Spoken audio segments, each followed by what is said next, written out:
You are looking live at the debate hall at Washington University in St. Louis, site of tonight's town hall format debate. Now, the cable networks are there ringside, and you'll see that the audience much smaller, and those pre-selected by Gallup, nudge, nudge, wink, wink, to ask questions tonight in a very small group there. A very different format, but sadly from Republicans, the same old story. A lot of Republican office holders heading for the hills. Indeed, one of the few Trump surrogates to speak out on the Sunday shows today is former New York City Mayor Rudy Giuliani. If we could, let's take a look at what Rudy had to say earlier this morning. I know Donald Trump for 28, 29 years. I never heard him talk like that, and I've seen him do a lot of wonderful things for people, including, taking people from entry-level jobs to the top of his company. I've seen him help people in need, and I've seen a different man in the last year and a half than even the Donald Trump I knew in the past. We have flawed candidates on both sides. Yes, indeed. Most people would agree to that, and certainly the poll numbers reflect it. Skyping in to offer historical perspective and apply it to the here and now, Reagan biographer Craig Shirley. Craig's fourth Reagan book is set to be released early next year. It is entitled Reagan Rising: The Decisive Years, 1976 to 1980. Craig, we thank you for your time tonight. You and I have been talking about Trump's candidacy as being historic. But there's something else that's gone along with this, and I've touched on it. Since that 11-year-old videotape was publicized, a whole bunch of Republicans have pulled their endorsements, specifically from the United States Senate. John Thune, John McCain, Kelly Ayotte. Also among House Republicans, Jason Chaffetz of Utah, Ann Wagner of Missouri, Joe Heck of Nevada, who's in a tight race for the U.S. Senate, and Utah Governor Gary Herbert, also pulling back his endorsement, among others. Is there some sort of recessive gene in the Republican Party that has folks heading for the hills, or is this smart politics based on down-ballot considerations? Well, we both heard the old phrase over the years: the Republican Party is the stupid party, the Democratic Party is the evil party. I think also the Republican Party tends to be the cowardly party. Public officials look out for their own best interest, but this is, they didn't even wait for the corpse to be lowered into the grave before they started, throwing dirt on top of it. Admittedly, what Trump said was appalling. It was disgusting. It was terrible. I think everybody agrees. Nobody disagrees. His apology was also awful. On the other hand, is that, it's kind of funny. We live in an age where words seem more important than deeds. Hillary Clinton is, without a doubt, the most corrupt nominee ever offered by either party in the 200-plus year history of either party. And yet, the liberal academia and liberals in the media don't seem to get too upset about that, about her deeds, her corrupt deeds, but they do get very upset about Trump's corrupt words. So remains to be seen. I think that there's probably a hidden Trump vote out there that will show up on Election Day. I'm not saying he's going to win. Nobody knows what's going to happen. Nobody has a crystal ball or the newspapers the day after the election. But he's not out of the game, that's for sure. And speaking of Mr. Trump, he is entering the arena there at Washington University in St. Louis. Footage of Mr. Trump and his entourage coming in tonight for tonight's debate. We should see the GOP nominee here momentarily as everyone gets out of the cars and makes their way into the debate hall. There is no doubt that even for experienced politicians, and I guess Matt Drudge put it this way tonight in his banner headline, Trump against the world. And I guess that's not too far from realistic in terms of the media that will be there, the planted questions that I still think are going to come. We didn't get a good look at Donald yet, but I know he'll be in there in just a second. It is a very, very tough assignment. You're a veteran of public relations and politics. If Donald Trump came to you for advice tonight, Craig Shirley, what would that advice be?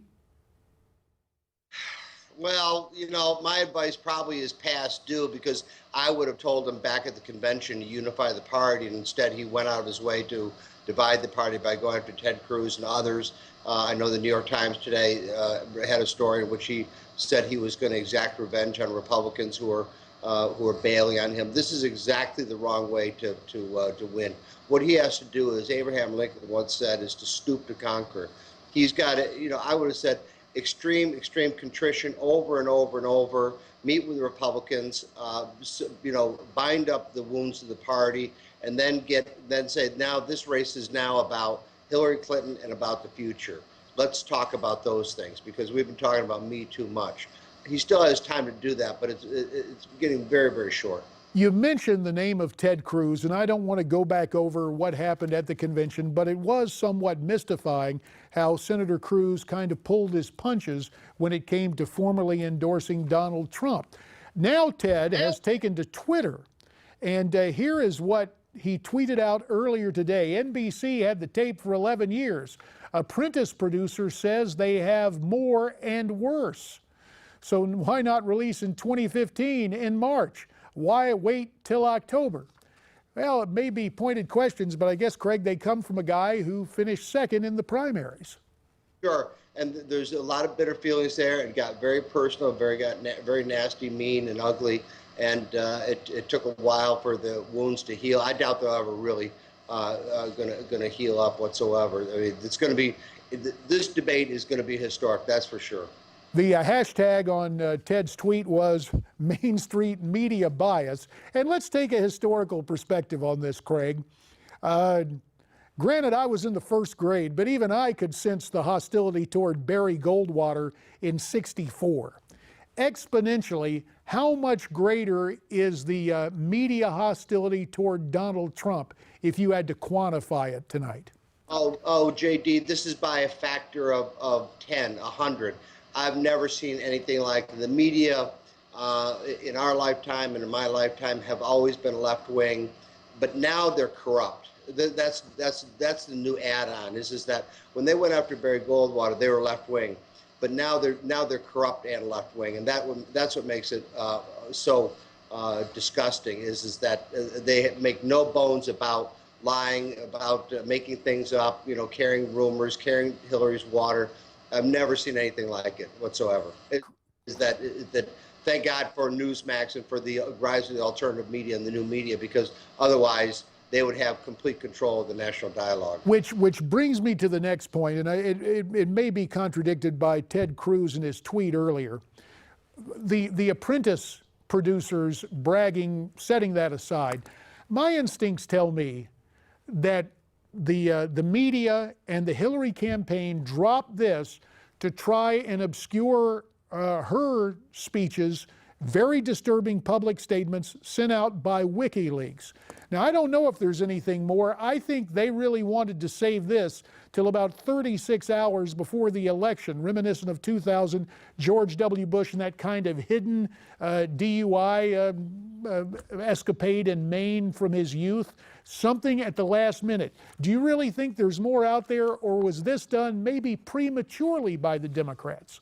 I'm fearful that there's more out there. There's no doubt. I agree with you. I think they did it to obscure the story about her comments to the big Wall Street bankers, the ones that Bernie Sanders had asked about for months, which would have sunk her in the Democratic primaries had they been released back then.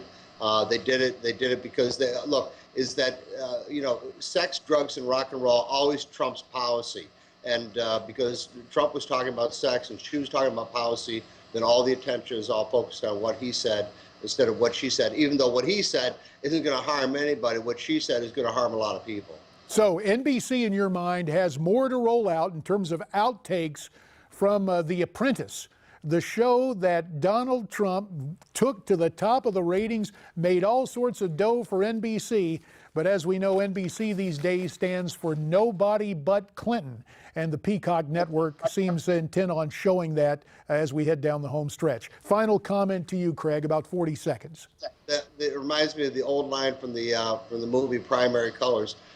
the media giveth and then go to hell. And that's what this is all about. It's always about the bottom line. It's always about profit, but it's always about advancing a liberal agenda. It's always about the oligarchy. And the national media is part of the corrupt oligarchy of big government, big banks, and big corporations. Brings to mind the Orwellian description of a ministry of truth, which was anything but truthful.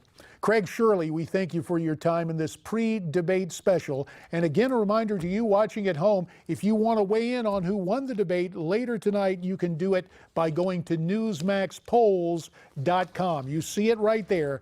That's newsmax.com/polls.